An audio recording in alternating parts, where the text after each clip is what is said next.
Hi, everyone. All of us are finding that we have a little more time at home and maybe even a little more time on our hands. And so, this is a great time to help develop a love of reading with your student. At a time when there are over 300,000 books available from the New York Public Library alone, there are readings by astronauts from the International Space Station. Well known performers are reading children's books online. Actors are reading Shakespeare's sonnets. This is just a great time to help make reading and literature fun and come alive. Bedtime reading has always been a great way for children to wind down, to get off their screens and away from that blue light, and spend a little time with parents before sleeping. But keep in mind that reading aloud at bedtime doesn't have to be for young children either. This can be a great time to engage with your older student before they go to sleep as well.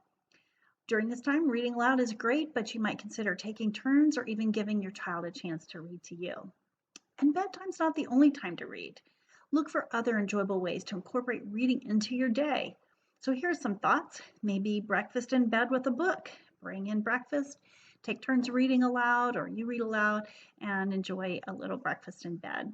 Maybe you can schedule a quiet reading time together after lunch. This can be a family read aloud time where everybody reads together, or independent reading time that after lunch can be a little quiet interlude before the afternoon begins. And then you could schedule or plan for reading as a reward at the end of the school day as well. Look for ways to bring what you're reading to life. Maybe use different voices for each of the characters if you're reading aloud with your student, or take turns reading the parts of different characters.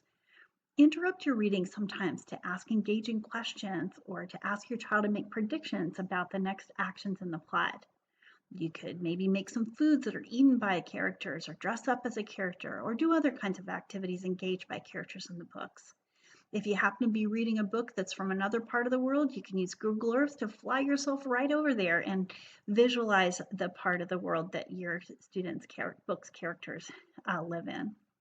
If your child's a reluctant reader, take time to acknowledge progress. This can be completing a book or even making progress in reading time, pages read, this sort of thing. You may want to engage in some kind of reward system, maybe through your local public library programming. Many public libraries are closed right now, but you might be able to find a program in the summer or online. There are also online programs that are national, such as Book It or Accelerated Reader, that you might be able to engage in, or create your own system of reward. Even if the libraries are closed, there are lots of ways to access reading materials. Many public domain books are available online.